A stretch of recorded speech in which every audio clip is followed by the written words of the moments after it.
Namaskaram, esteemed guests, ladies and gentlemen. It is a privilege to stand before you today on behalf of the Isha Vishwapragnana Trust as we gather to celebrate the release of the second edition of His Holiness Jagadguru Swami Isha's groundbreaking work, The Human Manifesto Part 2, Global Education Policy for Total Consciousness. The Isha Vishwapragnana Trust was established in 2000 with a vision for uplifting humanity through the dissemination of knowledge, wisdom, and innovative ways of living under the divine guidance of His Holiness Jagadguru Swami Isha. Our trust has sought to inspire generations to view knowledge not merely as a tool for personal or professional advancement, but as a key to understanding our higher purpose in life. It is through this higher awareness that we can create a more compassionate, peaceful, and sustainable world. As part of this transformative mission, the IVPT also operates the Global Energy Parliament, an international platform for peace, sustainability, and scientific inquiry. Here, Swamiji's I theory serves as the cornerstone for understanding that all existence, both in the world and around us and within ourselves, is interconnected through energy and consciousness. The significance of the Trust's work in education has also been recognized on the global stage. We are honored to hold consultative status to the United Nations Economic and Social Council. The Trust also holds the GEP chair at the Raj Bhavan of West Bengal, where we continue to advance research and initiatives in education. Today, it is a great privilege for us to be part of the Kerala Legislature International Book Festival and to launch the second edition of the Human Manifesto Part 2, Global Education Policy for Total Consciousness.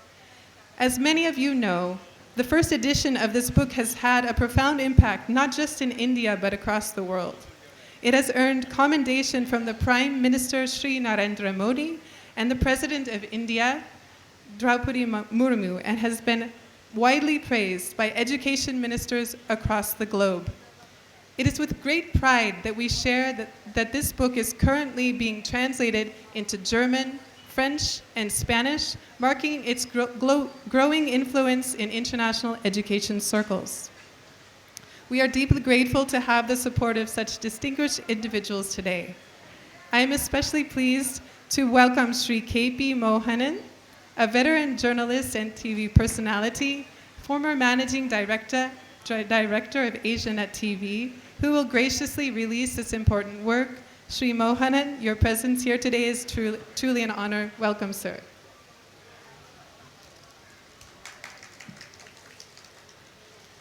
It is also a privilege to welcome Professor George Varghese, the former director of the Kerala State Council for Science, Technology and Environment, a retired physics professor and author of numerous works, including the highly acclaimed subject of string theory. Welcome, sir.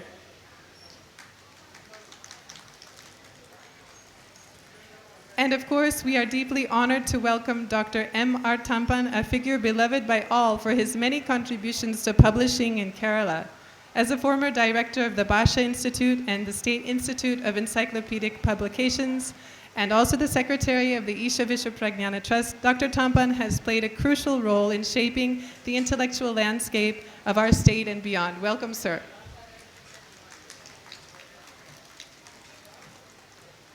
Once again, on behalf of the Isha Vishwapragnana Trust, I extend a warm welcome to all of you gathered here today. Your presence is a reflection of the importance of this book and the vision that His Holiness Jagadguru Swami Isha has shared with the world. May we continue to move forward in pursuit of total consciousness, and may this book inspire new conversations and actions in the global education landscape. Thank you. Shall we release the book? Release the book?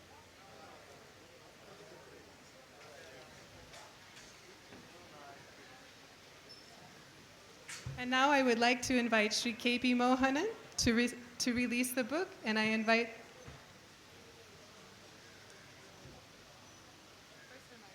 presidential address, is by Dr. M.R. Tampan. Please, sir.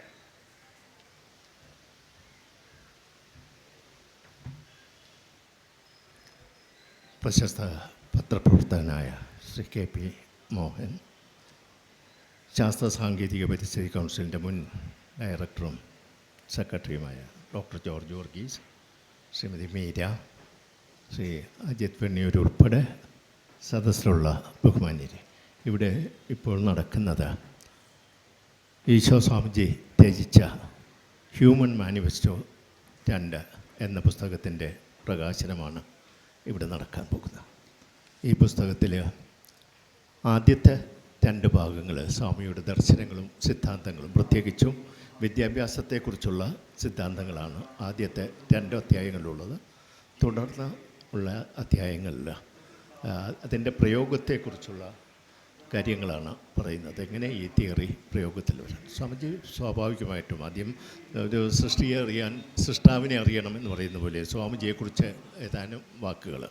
Swamiji ആത്മീയ ആചാര്യനാണ്, പക്ഷേ അതോടൊപ്പം അദ്ദേഹം വിദ്യാഭ്യാസ വിദഗ്ധനാണ്, സാമൂഹ്യ പരിഷ്കർത്താവാണ്, കവിയാണ്. അദ്ദേഹത്തിൻ്റെ ഏറ്റവും വലിയ സവിശേഷത ശാസ്ത്രത്തെയും ആത്മീയതയും സമന്വയിപ്പിച്ചുകൊണ്ടുള്ള ഒരു പാത അദ്ദേഹം സ്വീകരിച്ചു എന്നുള്ളതാണ് അദ്ദേഹത്തിൻ്റെ ഏറ്റവും വലിയ സവിശേഷതയായിട്ട് കാണുന്നത്. അതായത് ഭൗതികതയും ആത്മീയതയും സമീകരിച്ചുകൊണ്ടുള്ള ഒരു നൂതനമായ ഒരു പാത ഈ ആത്മീയ മണ്ഡലത്തിൽ അദ്ദേഹത്തിന് വെട്ടിത്തുറക്കാൻ കഴിഞ്ഞിട്ടുണ്ട്. അദ്ദേഹം ഏറ്റവും കൂടുതൽ പ്രാധാന്യം നൽകുന്ന വിദ്യാഭ്യാസത്തിനാണ്. കാരണം വിദ്യാഭ്യാസമാണ് ഏറ്റവും എല്ലാ തരത്തിലുള്ള വികസനത്തിനും അടിത്തറ അതാണ്. അതുകൊണ്ടാണ് വേദോപനിഷത്തുകളുടെ തത്വം ഒറ്റ വാക്യത്തിൽ മഹാമുനിമാർ പറഞ്ഞത് പ്രജ്ഞാനം ബ്രഹ്മ, അറിവാണ് ദൈവം എന്ന് പറഞ്ഞത്.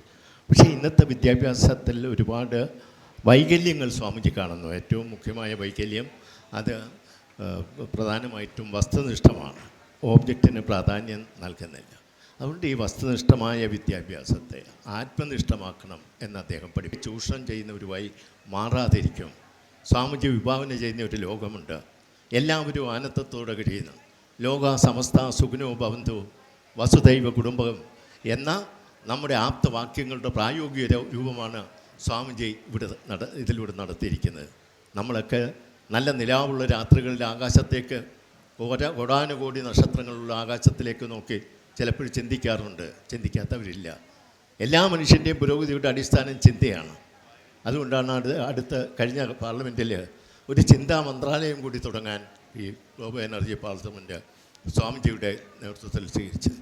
അപ്പോൾ അങ്ങനെ നമ്മൾ നോക്കുമ്പോൾ ഈ പ്രപഞ്ചം എങ്ങനെ ഉണ്ടായി, ആര് സൃഷ്ടിച്ചു, ഞാൻ എവിടെ നിന്ന് വന്നു, എങ്ങോട്ട് പോകുന്നു, എന്താണ് എൻ്റെ ജീവിത ദൗത്യം, ഈ ചോദ്യങ്ങൾക്കെല്ലാമുള്ള ഉത്തരമാണ് manifesto 2, human manifesto 2.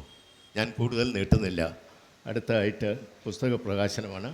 പ്രകാശനത്തിന് Shri K P മോഹനെയും സ്വീകരിക്കുന്നതിന് ഡോക്ടർ ജോർജ് വർഗീസിനെ ക്ഷണിക്കുന്നു.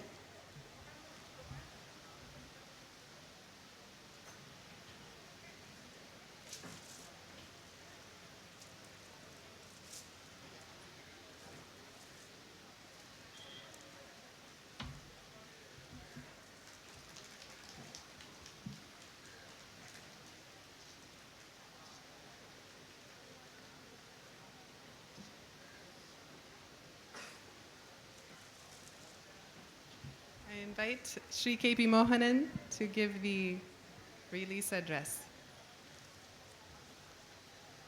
എല്ലാവർക്കും നമസ്കാരം. ഇന്ന് ഇവിടെ ആരംഭിച്ച പുസ്തക പ്രദർശനത്തിൽ വിവിധ വേദികളിലായി വ്യത്യസ്ത വിഷയങ്ങളെക്കുറിച്ചും പ്രമേയങ്ങളെക്കുറിച്ചുമുള്ള നിരവധി പുസ്തകങ്ങൾ പ്രകാശനം ചെയ്യുകയാണ്. ആ കൂട്ടത്തിലാണ് വിശ്വപ്രജ്ഞാൻ ട്രസ്റ്റിൻ്റെ ആഭിമുഖ്യത്തിൽ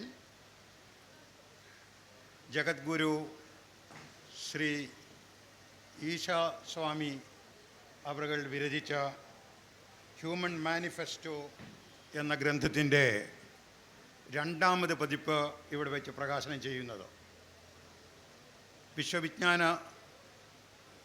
വിശ്വപ്രജ്ഞാൻ ട്രസ്റ്റ്, അതുപോലെ തന്നെ ഗ്ലോബൽ എനർജി പാർലമെൻറ്റ്, ഈശ വിശ്വവിദ്യാലയം എന്നിങ്ങനെയുള്ള പ്രധാനപ്പെട്ട സംവിധാനങ്ങളെക്കുറിച്ച് ഡോക്ടർ തമ്പാൻ ഇപ്പോൾ ഇവിടെ സംസാരിച്ചു. ഇവിടെ പുസ്തകം ഏറ്റുവാങ്ങിയ പ്രമുഖ ശാസ്ത്രജ്ഞൻ ഡോക്ടർ ജോർജ് സാറും നിരവധി ഗ്രന്ഥങ്ങളുടെ രചയിതാവായ ശ്രീ അജിത് വെണ്ണിയൂറും ഉണ്ട്. ഈ വേദിയിൽ ഈ പുസ്തക പ്രകാശന ചടങ്ങിന് സാക്ഷ്യം വഹിക്കാൻ നിങ്ങളെല്ലാവരും എത്തിയത് വളരെ ഹൃദ്യമായ ഒരു അനുഭവമാണ്. കാരണം അത്രയും പ്രസക്തമായ ഒരു പ്രസിദ്ധീകരണത്തിൻ്റെ 2ാം പതിപ്പിൻ്റെ പ്രകാശനമാണ് ഇവിടെ നടക്കുന്നത്. Human manifesto, the global education policy four total consciousness, പൂർണ്ണ ബോധത്തിനായുള്ള ആഗോള വിദ്യാഭ്യാസ നയം എന്നാണ് ഈ പുസ്തകത്തിൽ പ്രതിപാദനം ചെയ്യപ്പെട്ട ആശയ സമുച്ചയങ്ങളുടെ നാമം. നമ്മുടെ വിദ്യാഭ്യാസ രംഗത്ത് ഇന്ന് നടമാടുന്ന നിരവധി വൈരുദ്ധ്യാത്മകമായ, നിഷേധാത്മകമായ, തീർത്തും അപലപനീയമായ പ്രവണതകൾക്കെതിരെ മനുഷ്യരാശിയെ മുഴുവനും ഉദ്ബോധനം ചെയ്യുന്ന അതിവിശിഷ്ടമായ ആശയങ്ങളാണ് ഈ ഗ്രന്ഥത്തിൽ സ്വാമി ഈശ ഉദ്ബോധനം ചെയ്യുന്നത്.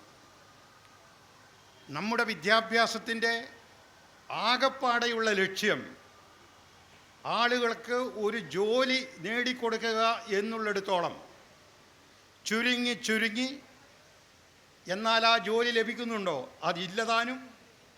അങ്ങനെ ഒരുപക്ഷെ 25ാമത്തെ വയസ്സ് തൊട്ട് ഒരുപക്ഷെ 55 വയസ്സ് വരെയുള്ള ഒരു 30 വർഷക്കാലത്തെ ജോലി സാധ്യതക്കും ജോലിക്കും വേണ്ടി നമ്മൾ സ്വീകരിക്കുന്ന ഒരു യജ്ഞമായി വിദ്യാഭ്യാസം ചുരുങ്ങിയിരിക്കുകയാണ്. ജോലി കഴിഞ്ഞാലോ ഈ വിദ്യാഭ്യാസത്തിന് പ്രസക്തിയുണ്ടോ? ജോലിക്കിടയിൽ പ്രസക്തിയുണ്ടോ? നമ്മൾ പഠിച്ച അതേ വിഷയം സംബന്ധിച്ച് ജോലി ചെയ്യാൻ ഭാഗ്യം സിദ്ധിച്ച എത്ര പേരുണ്ട്? നമ്മുടെ രാജ്യത്ത് തൊഴിൽ ലഭിക്കുന്ന, ജോലി ലഭിക്കുന്ന, ഉദ്യോഗങ്ങൾ ചെയ്യുന്ന ലക്ഷക്കണക്കിന് ആളുകളിൽ ഒരു 15% പേർക്ക് പോലും അവരഭ്യസിച്ച വിദ്യ പ്രയോഗിക്കാനുള്ള അവസരമില്ലാത്ത ഗതികേടിൻ്റെ സാർവത്രികമായ നിഷേധാത്മകതയ്ക്ക് ഉത്തരമെന്ന രീതിയിലാണ് ഈ പുസ്തകം സ്വാമി ഈശ വിരചിച്ചത്. മനുഷ്യൻ്റെ പൂർണ്ണമായ ബോധം എന്നുള്ളത് ഈ എഡ്യൂക്കേഷണൽ പോളിസിയുടെ ഒരു പ്രഥമ ലക്ഷ്യമാണ്. ഞാൻ അത്ഭുതപ്പെട്ടു. മീരാജി എനിക്ക് ഈയിടെ 2-3 സന്ദേശങ്ങൾ അയച്ചു തന്നു വാട്സപ്പിൽ. അതെല്ലാം വിവിധ ഗവൺമെൻറ്റുകൾ, ബെൽജിയത്തിലെ ഗവൺമെൻറ്, അൾജീരിയയിലെ ഗവൺമെൻറ്, പോർച്ചുഗലിലെ ഗവൺമെൻറ്, ഈ ഭരണകൂടങ്ങളൊക്കെ മനുഷ്യബോധത്തിൻ്റെ പൂർണ്ണതയ്ക്ക് വേണ്ടിയുള്ള ഈ വിദ്യാഭ്യാസ നയത്തെ അനുകൂലിക്കുകയും അവരത് അംഗീകരിക്കാൻ തയ്യാറാവുകയാണെന്ന് പറയുകയും ചെയ്തു. ലോകമെമ്പാടും ഗ്ലോബൽ എനർജി പാർലമെൻറ്റിൻ്റെ ആഭിമുഖ്യത്തിൽ നേരിട്ടും അല്ലാതെയും ലഭിച്ചുകൊണ്ടിരിക്കുന്ന ഈ അംഗീകാരം എവിടെ? നമ്മുടെ നാട്ടിൽ പേട്ടയിൽ, ആനയറയിൽ, ഒരു സാധാരണ ഗ്രാമത്തിൽ ഗ്രാമീണനായി ജനിച്ച് വളർന്ന ആത്മീയതയുടെ വഴികളിലേക്ക് പോയ ഒരു മഹാസന്യാസി ശാസ്ത്രവും ആത്മീയതയും തമ്മിൽ കൂട്ടിച്ചേർക്കുകയും അതിവിശിഷ്ടമായ ഒരു വിദ്യാഭ്യാസ പദ്ധതി ആവിഷ്കരിക്കുകയും ചെയ്ത വിവരം ഇവിടെ എത്ര പേർക്കറിയാം? കേരളത്തിലെ എത്ര മാധ്യമങ്ങൾ, ഞാൻ ആ രംഗത്ത് 55 കൊല്ലം പ്രവർത്തിച്ച ആളാണ്, കേരളത്തിലെ എത്ര മാധ്യമങ്ങൾ ഇത്തരം സംരംഭങ്ങളെ പ്രചോദിപ്പിക്കുന്നുണ്ട് അല്ലെങ്കിൽ ശ്രദ്ധിക്കുന്നുണ്ട്? അതിനിടയിലാണ് വിശ്വം മുഴുകെയുള്ള ഭരണകൂടങ്ങൾ ഇത്തരത്തിലുള്ള കാര്യങ്ങളെ അനുമോദിക്കുകയും അംഗീകരിക്കുകയും ചെയ്യുന്നത്. ഇന്ന് നമ്മെ സംബന്ധിച്ചിടത്തോളം ജോലി കിട്ടുക, അത് മാത്രം മതി. അതിനപ്പുറത്ത് വിദ്യാഭ്യാസത്തിന് ലക്ഷ്യമില്ല. എന്നാൽ ഈ വിദ്യാഭ്യാസം നിഷേധാത്മകമായി പ്രയോഗിക്കുന്നുണ്ട്, സർഗാത്മകമായി പ്രയോഗിക്കുന്നുണ്ട്. ഗാസയിലെ തെരുവീഥികളിൽ ലക്ഷക്കണക്കിന് കുഞ്ഞു കുട്ടികൾ ഉൾപ്പെടെയുള്ളവർ കൊല്ലപ്പെട്ട കഴിഞ്ഞ 1 കൊല്ലവും 3 മാസവും പിന്നിടുന്ന ഈ ചരിത്രത്തിൻ്റെ ഏറ്റവും കരാളമായ ദശയിൽ നമ്മൾ നേടിയ വിദ്യാഭ്യാസത്തിൻ്റെ മഹത്വം എവിടെ പോയി സുഹൃത്തുക്കളെ? ഹിംസയുടെയും ചൂഷണത്തിൻ്റെയും മുതലാളിത്തത്തിൻ്റെയും രാക്ഷസീയമായ പെരുങ്കളിയാട്ടങ്ങൾക്ക് വേണ്ടി നമ്മുടെ വിദ്യാഭ്യാസത്തെ ബലി കൊടുക്കുന്ന ഈ ദുരന്തപൂരിതമായ സാഹചര്യത്തിനെതിരായുള്ള ഒരു തരി വെട്ടമാണ് ഈ പുസ്തകം. ഇത് വാങ്ങിക്കുക, ഇത് വായിക്കുക, പ്രബുദ്ധരാകുക, എന്നാൽ പ്രബുദ്ധരായതുകൊണ്ട് മാത്രം മതിയോ? പോരാ, അത് നമ്മൾ പ്രയോഗത്തിൽ വരുത്തുക. അതിനുവേണ്ടി ഈ പുസ്തക പ്രകാശന ചടങ്ങ് ഉപകരിക്കുമെങ്കിൽ ഞങ്ങളെല്ലാം ധന്യരായി. കേട്ടതിന് നന്ദി. നമസ്കാരം.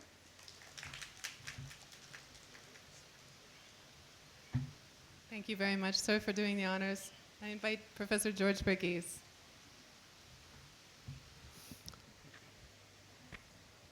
വേദിയിലുള്ള പ്രമുഖ വ്യക്തികളെ, വിശ്വപ്രജ്ഞാന ട്രസ്റ്റിൻ്റെ പ്രോദ്ഘാടകനും പ്രണേതാവും ജീവാത്മാവുമൊക്കെയായ സ്വാമി ഈശ രചിച്ച അതിമഹത്തായ ഒരു പുസ്തകം ഏറ്റുവാങ്ങാൻ ഈ സന്ധ്യാവേളയിൽ എനിക്ക് ലഭിച്ചതായിട്ടുള്ള സുഹൃതം ഒരു വലിയ ഭാഗ്യമായി കരുതിക്കൊണ്ട് ഏതാനും വാക്കുകൾ ഞാൻ കൂട്ടിച്ചേർക്കട്ടെ.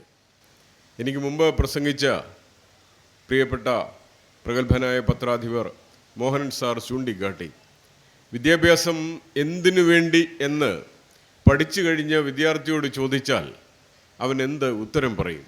എന്തിനു വേണ്ടിയാണ് ജ്ഞാനം ആർജിക്കുന്നത്, എന്താണ് ഈ പരമമായ ജ്ഞാനം എന്ന് ഇന്നത്തെ തലമുറയിൽപ്പെട്ടവരോട് ചോദിച്ചാൽ അവർ നേരെ ചൊവ്വേ അതിന് ഉത്തരം പറയുമെന്ന് എനിക്ക് വിശ്വാസമില്ല. ഏറെക്കാലം വിദ്യാഭ്യാസ രംഗത്ത് പ്രവർത്തിച്ച ഒരു വ്യക്തി എന്നുള്ള നിലയിൽ സ്വാനുഭവങ്ങളുടെ വെളിച്ചത്തിലാണ് ഞാനിത് പറയുന്നത്.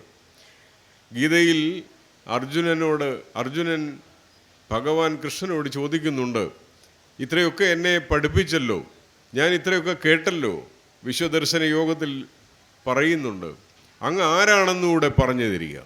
എനിക്ക് തന്നതായിട്ടുള്ള ഈ ജ്ഞാനം ഞാൻ മനസ്സിലാക്കുന്നു, പക്ഷേ അങ്ങ് ആരാണ്? അപ്പോൾ ഭഗവാൻ കൃഷ്ണൻ പറഞ്ഞ മറുപടി, ഇത് കേൾക്കാൻ അർജുന നിൻ്റെ കാതുകൾക്ക് ശക്തിയില്ല, നിൻ്റെ ചക്ഷുസ്സിന് ഇത് താങ്ങാനുള്ള കേൾപ്പില്ല, എങ്കിലും ഞാൻ പറഞ്ഞു തരാം, നീ എന്നെ പൂർണ്ണമായി ആശ്രയിക്കുന്നത് കൊണ്ട് ഞാൻ പറഞ്ഞു തരാം എന്ന് പറഞ്ഞ് അങ്ങനെ പറഞ്ഞു കൊടുക്കുന്നുണ്ട്. അത് നിങ്ങൾക്കൊക്കെ അറിയാവുന്ന കാര്യമാണ്. ആരാണ് ഈ ജ്ഞാനത്തിൻ്റെയൊക്കെ ഉറവിടം? എന്താണ് പരമമായ ജ്ഞാനം? സൂര്യനിൽ നിന്നും മനു ഉണ്ടാകുന്നു, മനുവിൽ നിന്നും മനുഷ്യനുണ്ടാകുന്നു, മനുഷ്യനിൽ നിന്നും മനുഷ്യകുലം ഉണ്ടാകുന്നു എന്നൊക്കെ ഗീത പഠിപ്പിക്കുന്നുണ്ട്. ഏതാണ് ഈ സൂര്യൻ? ഊർജത്തിൻ്റെ കേന്ദ്രമായ സൂര്യൻ. നമുക്ക് ഇപ്പോൾ പടിഞ്ഞാറ് അസ്തമിക്കാൻ പോയ സൂര്യൻ മാത്രമല്ല സൂര്യൻ. ഈ പ്രപഞ്ചത്തെ ആകെ സന്ധിക്കുന്ന, ഈ പ്രപഞ്ചത്തിനാകെ ഊർജം കൊടുക്കുന്ന സ്രോതസ്സാണ് സൂര്യൻ. ആ സൂര്യനിൽ നിന്നാണ് സകലവും ഉത്ഭവിക്കുന്നത്. ആ സൂര്യനാണ് സകല ജ്ഞാനത്തിൻ്റെയും ഉറവിടം. ആ ജ്ഞാനത്തെ മനസ്സിലാക്കാതെ പൂർണ്ണമായി വിദ്യാഭ്യാസം ലഭിച്ചു എന്ന് ആർക്കും പറയാൻ സാധിക്കുകയില്ല. അതുകൊണ്ടാണ് പൂർണ്ണ ബോധ്യത്തോടെയുള്ള പഠനമെന്ന് പറയുന്നത്. ബോധന പ്രക്രിയ പാഠശാലകളിൽ നടക്കുന്നു. എന്താണ് ഈ ബോധ്യം? അതാണ് സ്വാമിജി ഈ പുസ്തകത്തിൽ വിശദീകരിക്കുന്നത്. ഇത് ഈ മാനവരാശിക്ക് വേണ്ടി അദ്ദേഹം സമർപ്പിച്ചിരിക്കുന്നതാണ്. മനുഷ്യന് വേണ്ടിയുള്ള മാനിഫെസ്റ്റോ ആണ്. മനുഷ്യൻ എങ്ങനെ മനുഷ്യനാവണം എന്ന് പഠിപ്പിക്കുന്ന ഗ്രന്ഥമാണിത്. ഇത് പഠിച്ചിട്ട് വേണം, അല്ലെങ്കിൽ ഇതിൽ പറയുന്ന പ്രകാരം വിദ്യാഭ്യാസം നടത്തിയാൽ പൂർണ്ണമായ ഒരു ജ്ഞാനത്തിലേക്ക് ഈ തലമുറ എത്തിച്ചേരും എന്നാണ് സ്വാമിജി സൂചിപ്പിക്കുന്നത്. അതുകൊണ്ട് ഇത് സകലർക്കും വേണ്ടിയുള്ള പുസ്തകമാണ്. കേവലം വിദ്യാഭ്യാസം ചെയ്യുന്നവർക്ക് വേണ്ടിയോ അല്ലെ വിദ്യാഭ്യാസ രംഗത്ത് പ്രവർത്തിക്കുന്നവർക്കോ വേണ്ടിയുള്ളതല്ല. സകല മനുഷ്യരും ഇത് വായിച്ചു നോക്കുക. എന്താണ് പരമമായ ലക്ഷ്യം? എന്തിനു വേണ്ടിയാണ് ഈ വിദ്യാഭ്യാസമൊക്കെ നടത്തുന്നത്? ഇതൊക്കെ പറഞ്ഞാൽ പ്രിയപ്പെട്ട സാർ അത് സൂചിപ്പിച്ചു. ജുഗുപ്സാവഹമായ കാര്യങ്ങൾ ഇന്നത്തെ തലമുറയിൽ, പ്രത്യേകിച്ച് വിദ്യാഭ്യാസ മേഖലയിൽ നടന്നുകൊണ്ടിരിക്കുന്ന ഈ പശ്ചാത്തലത്തിൽ നാം തിരിഞ്ഞു നിന്ന് നോക്കുക. എന്താണ് പഠിച്ചത്? കുട്ടികളൊക്കെ എന്താണ് പഠിക്കുന്നത്? സാറെന്ന് വരുമെന്ന് കേട്ടു ഞാൻ സലാം എന്ന് ഒരു ചെമ്മന ചാക്കോയുടെ ഒരു കവിതയിൽ പറയുന്നുണ്ട്. അപ്പോൾ ചെമ്മന ചാക്കോ അധ്യാപകൻ മറുപടി പറയുന്നതായിട്ട് ചാക്കോ എഴുതുന്നത്, കുത്തിക്കീറുന്ന പിള്ളേർക്ക് ആര് വന്നാലും കണക്കല്ലോ. അപ്പോൾ ഇങ്ങനത്തെ ഒരു തലമുറയിലാണ് നാം നിൽക്കുന്നത്. പക, വിദ്വേഷം, ഇതൊക്കെ ഈ ലോകത്തിൽ അങ്ങ് ആധിപത്യം പുലർത്തുന്നതായുള്ള ഒരു സമൂഹത്തിൽ നിന്നുകൊണ്ട് നാം ഇത്തരത്തിലുള്ള ഗ്രന്ഥങ്ങളെ പരിശോധിക്കുമ്പോൾ ഇത്തരത്തിലുള്ള ഈ ജ്വാലകൾ നമുക്ക് ചുറ്റിനും അങ്ങിങ്ങായിട്ടൊക്കെ ഉണ്ടല്ലോ എന്നോർത്ത് സന്തോഷിക്കുക. അതൊന്നും കെട്ടുപോകാത്തത് നമ്മുടെ ഭാഗ്യമെന്ന് കരുതുക. മോഹനൻ സൂചിപ്പിച്ചതുപോലെ ഇവിടെ തൊട്ടടുത്ത് ആനയറയിൽ കത്തുന്നതായ ദീപത്തെ കാണുവാൻ എത്ര പേർക്ക് കഴിയുന്നുണ്ട്? ഈ ലോകത്തിന് പ്രകാശം കൊടുക്കുന്ന ആ ഒരു പരമജ്യോതിസായിട്ട് തീരുവാനായിട്ട് അദ്ദേഹത്തെ പ്രോത്സാഹിപ്പിക്കുക. അദ്ദേഹത്തിന് ആവോളം നന്മ നേരുക. കുഞ്ഞിരാമൻ നായർ പറയുന്ന പോലെ വ്യോമ മഹിമ അളക്കാൻ മുതിരാതെ, ആകാശത്തിൻ്റെ ഈ മഹിമയൊക്കെ അളക്കാൻ നോക്കിയാൽ നമ്മളെ കൊണ്ട് നടക്കുകയില്ല. വ്യോമ മഹിമ അളക്കാൻ മുതിരാതെ നാം അവയ്ക്കെന്നും നമോവാകമോതുക. അതുകൊണ്ട് ഞാൻ അവസാനിപ്പിക്കുകയാണ്. എന്നും നമോവാകമോദിക്കൊണ്ട് ഇത്തരത്തിൽ ഒരവസരം ലഭിച്ചതിന് നന്ദി പറഞ്ഞുകൊണ്ട് എൻ്റെ വാക്കുകൾ നിർത്തുന്നു.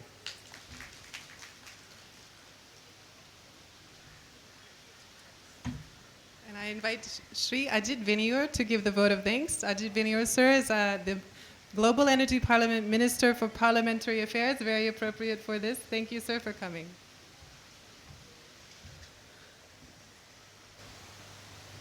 വേദിയിലും സദസ്സിലുമുള്ള ഗുരുജനങ്ങളെ, പ്രിയമുള്ള സഹോദരി സഹോദരന്മാരെ, തീർത്തും ഔപചാരികമായി എൻ്റെ മേൽ വന്ന ഒരു ഉത്തരവാദിത്വമാണിത്. ഞാനിത് പരിപാടി കാണാനും കേൾക്കാനും വന്നതാണ്. ഈ ഒരു അവസരം തന്നതിനുള്ള എൻ്റെ അകം നിറഞ്ഞ നന്ദി ഞാൻ ആദ്യമേ രേഖപ്പെടുത്തുകയാണ്. ഇവിടെ മോഹനേട്ടനും ജോർജ് വർഗീസ് സാറും പറഞ്ഞതിനപ്പുറത്തേക്കൊന്നും നമുക്ക് ഇതിനകത്ത് പറയാനില്ല. ഞാൻ എൻ്റെ പ്രവർത്തന മേഖലയിൽ ആദ്യകാലത്ത് പ്രവർത്തിച്ച രംഗങ്ങളിലൊന്ന് സമ്പൂർണ്ണ സാക്ഷരതാ യജ്ഞത്തിലെ ആ കാലഘട്ടത്തിലും അത് കഴിഞ്ഞുള്ള തുടർ വിദ്യാഭ്യാസ പരിപാടിയിലും സാക്ഷരതാ മിഷനിലും അതിൻ്റെ പ്രചാരണ വിഭാഗത്തിൽ ഒരു 6-7 കൊല്ലം പ്രവർത്തിക്കാനുള്ള അവസരമുണ്ടായി. അന്നെല്ലാം ഞങ്ങൾ പ്രചരിപ്പിച്ചിരുന്നത് ഈ നിരക്ഷരതയാണ് നമ്മുടെ ഏറ്റവും വലിയ ശാപം, ഏറ്റവും വലിയ കുറ്റം എന്നൊക്കെ നമ്മൾ നിരന്തരം പ്രചരിപ്പിച്ചിരുന്നു.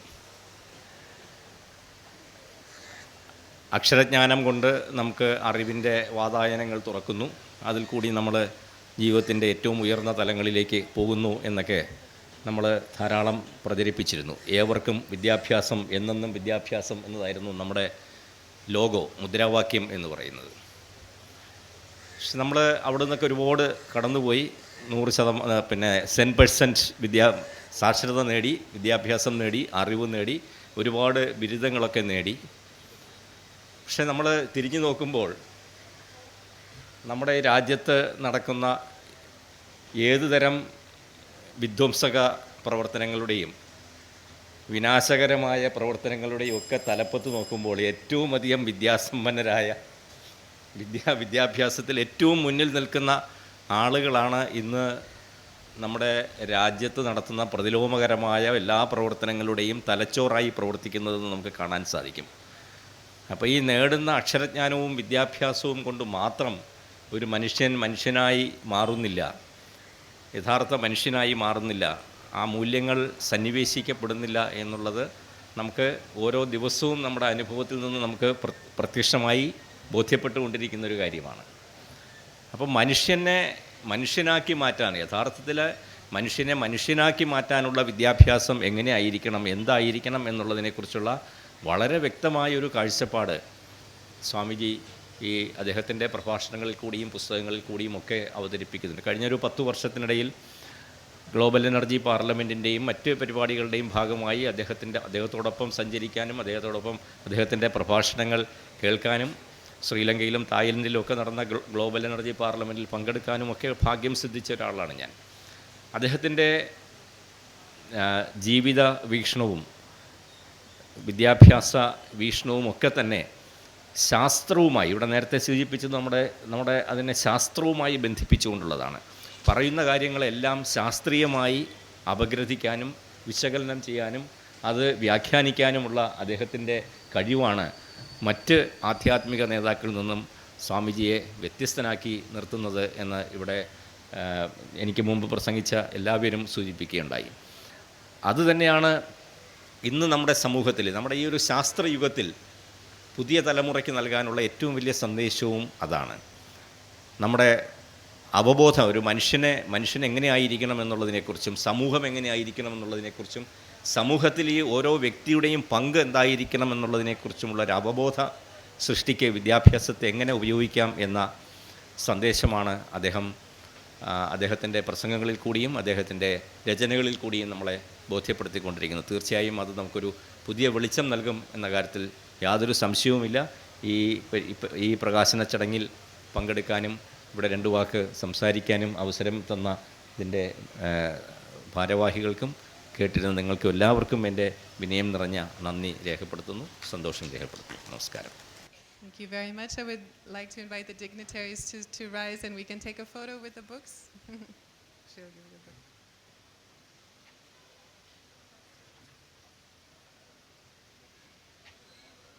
Stephanie, you can also. He had to go to another function.